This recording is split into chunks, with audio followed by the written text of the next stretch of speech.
what I really heard when you said that. You know, subtext, you know what I mean?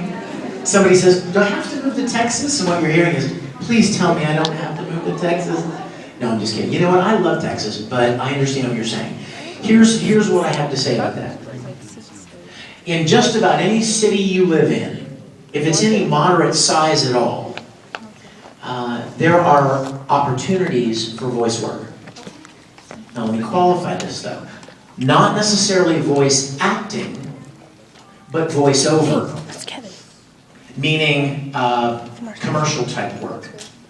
Phoenix, oh my goodness. I mean, there are plenty of businesses and companies in Phoenix that want to advertise, right? And they need somebody to do their commercials. They need somebody to do the voice of this or to record this TV spot or that radio spot.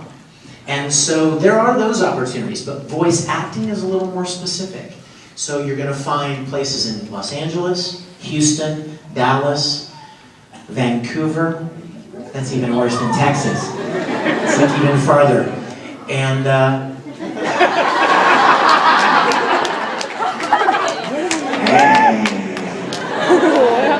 I'm Wolverine. He is the cutest thing ever. I'm sorry. A little bit ADD here. A little distracted. Give me my bottle. You guys want to move around that way? Hi, baby. No, like on the mall. You are so, he's adorable, I'm sorry. So, you have to be where the work is, guys. You guys want to go? I often use this example. If I wanted to be a country western singer, where would I go? Nashville. You go to where that kind of stuff is done. If I wanted to build cars, I go to Detroit. If I wanted to, you know what I mean? There are certain areas of the country where certain things are done. And unfortunately, voice acting is done in 4 or 5 different cities. And that's pretty much it.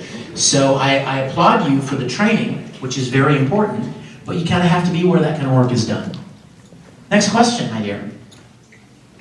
Look at that, she's letting you go with your awesome hat. Come with me, in a world of pure imagination. Doesn't that look like Willie's Willy Wonka hat? Okay, I think Willie's flared a little bit more at the top, but that's what I thought of. I'm so sorry. You make chocolate, let me hear about it. Come closer. This question is for my friend who can't be here today. How did voicing Tamaki from Warren High School Host Club compare to voicing Edward Elric from Full Metal Alchemist? Well, first of all, I love Tamaki with purple passion. I mean, you guys, there is no amount of words that I could tell you how much I love Tamaki Suo. I fell in love with Oran before we even started recording that show, and so I'm so excited to have been a part of it. But you know, Ed, there aren't a lot of Edward Elrics, that kind of character in anime in general. It was such a privilege to play him. He is a tragic, you know, he's a, what do they call him? He's a anti-hero. They're broken. They're broken. They're flawed. But they want to do the right thing, and they strive to be more than they are, and to make the right call. I love Ed to death. I was so excited when they let us know that there was a new series, Brotherhood. I was excited and terrified at the same time, because I was so glad that we were doing more of it, but I was so scared because the first series was so good. And I was afraid that maybe, what if they mess it up, you know? What if it just doesn't look as good? What if it doesn't sound as good? What if we don't do as good a job as we did, for whatever reason? You know, there's so many things that can go wrong in that, you know, in that process. And so I was really glad and happy to get to do more Full Metal. I don't think I could ever compare the two because they're different characters, but when people ask me what my favorite role I've ever played is, I say Ed, and a very close second place is Tamaki Suo. So, thank you, brother. I'll expect a Wonka bar later.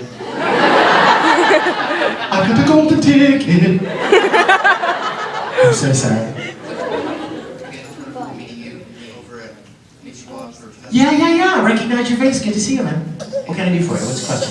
I was actually wondering, I recently got to go ahead and see your Fallout. Go ahead. I actually got to to go ahead and see your recent Fallout video that you did with the other. Oh, Nuka Break. Yeah. Awesome. How many of you guys Fallout? You know that game? Video game? We've been working on a web series based on Fallout called Nuka Break. You guys got to check it out. I play 3 or 4 different wacky little characters. And since I'm actually a filmmaker and I was interested about that last time I got to see you, what would be the best way to go ahead and actually hire you as talent? Wow. Send me an email and go, hey, I want to hire you as talent. You know what? I love what I do. And I don't care how big or small it is, I love what I do. I think I've said this before, if you guys were here last year, if you weren't, I make it a point to let everybody know that I am so grateful for the opportunity to do what I do. It's a privilege to get to do something you love, and I wish that for all of you. I feel so gross. But it doesn't matter how big or small, I'm happy to talk with anybody about a project. So drop me an email. Because we're going to be getting up with a new Borderlands trailer system. Borderlands 2 is coming out. Oh, very cool. So we're trying to make kind of like a teaser live action trailer of what Borderlands 2 would be coming. So we'd be having Marcus, we'd be having Make him say some weird. That sounds awesome. fetishy line. Yeah, send me an email and let me know the details and we'll talk about it. Thank you, brother. Thanks. Yes, sir.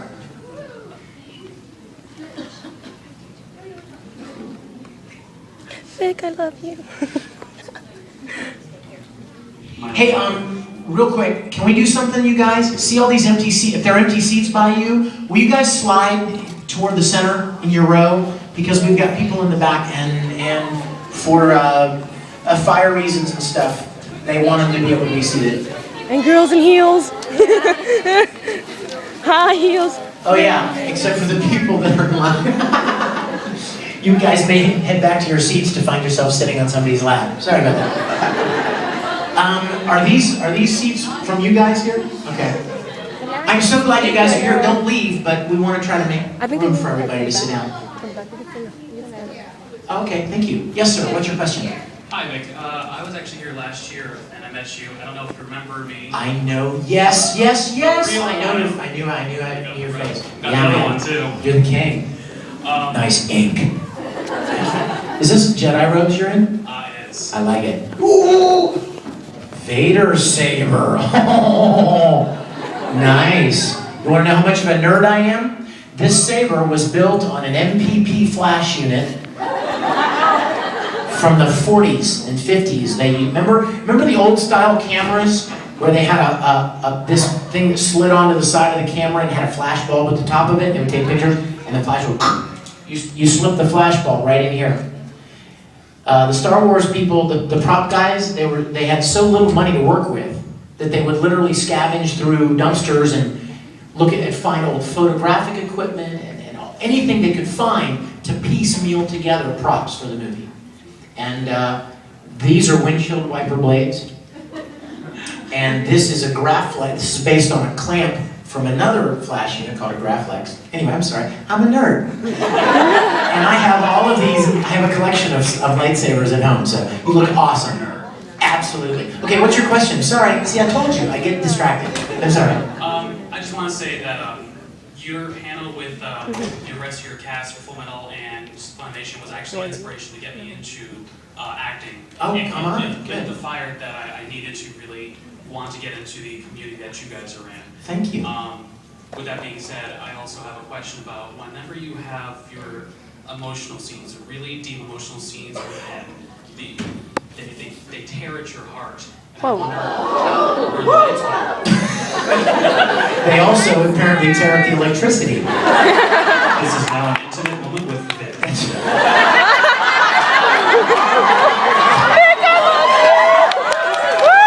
Somebody just touched my butt! It wasn't me.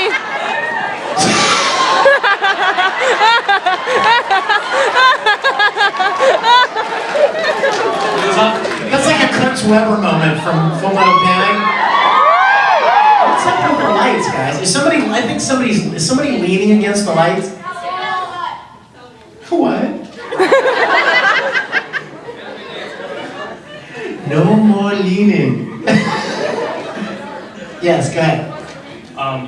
Like I said, all those emotional scenes that really tear at your heart, and Alchemist, whether it's Brotherhood or the original, how did you emotionally prepare yourself to get into those situations? Because I've done a few voice acting already, and it's difficult.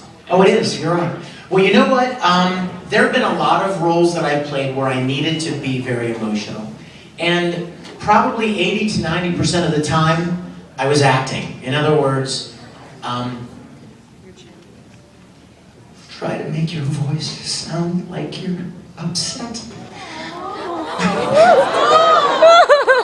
And you're trying to hold it in as best you can. Right? Okay, that's acting. But with Ed, see, after about 9 episodes, I was in love with Full Metal Alchemist. And I found myself very connected and emotionally invested in the story. So about the 8th or 9th episode, I still remember like it was yesterday. It was the episode with Barry the Chopper. And remember when he'd taken Ed's arm off, remember that? And he was chasing Ed around and like with that axe or whatever. And I mean, do you remember the final scene in that episode when Ed is sitting on the steps with Al and they're leading Barry the Chopper away, and Ed starts this monologue about how he really thought he was going to die. And until Al showed up, he didn't think there was any hope that he was going to make it out of this alive. And I was doing that scene, and I was like, and suddenly, in the middle of recording those lines, I was like, oh my gosh. And I felt my eyes get watery, and I thought, holy moly, this show has really grabbed me. So from that point on, whenever there were those kind of moments, I was very much emotionally involved in it. It wasn't just acting. It was, you know, I really felt a connection with those characters, and in those moments, a lot of them were very real. In fact, it was funny because sometimes you would get upset and really emotional right at the moment that you realized something was happening, and the director would say, do you want to take a couple of minutes? Do you want to take a break and compose yourself? And I was like, are you kidding me? No, let's do it now. I mean, record now while it's, you know what I mean? While it's honest and it's real and it's visceral, and you know. And so a lot of those moments were captured for the show, and you know, some of that stuff you just don't. It wasn't faked. It was, you know. So thanks for asking. That was a great question. But yeah, sometimes you act and sometimes it's for real. I see a bit of a problem here. I actually wanted to tell you, well, I bought the Italia part, season 3. Yeah. And in here, I'll start with the story. I actually am playing a marching band. And guess which show we did? Star Trek Through the Years. And I actually have a CD to give you. Oh my gosh, that's awesome. Star Trek Through the Years, is that what it was called? Did you guys do the Kenny Rogers song? Through the years, you never let me down. Is that scary that I know that song? You turned my life around. The sweetest days I found you. Thank you, sweetheart. Thank you. Is this your marching band? Awesome. And we also have a t-shirt, and it says where no band has been before. Oh, that's awesome. That's great. It has like a little cute insignia on the back, and I'm like, that arc has to be just right. That arc has no. Oh, you mean yeah? Good for you. Make it right. And thank you, sweetie. I have a request. What is your request? Could you say the creepy grease line? They're all creepy. which grease line are you referring to? The one about Sparta. About what? Sparta. Can you tell me what it is? I don't remember. It's where they're like, could you just say I like cats in your Grace voice? Were you talking about when, like, in the Olympic Games thing? Is that? Or? Yeah. I come here, okay? Because Greece doesn't talk very loud. I love the Olympic Games.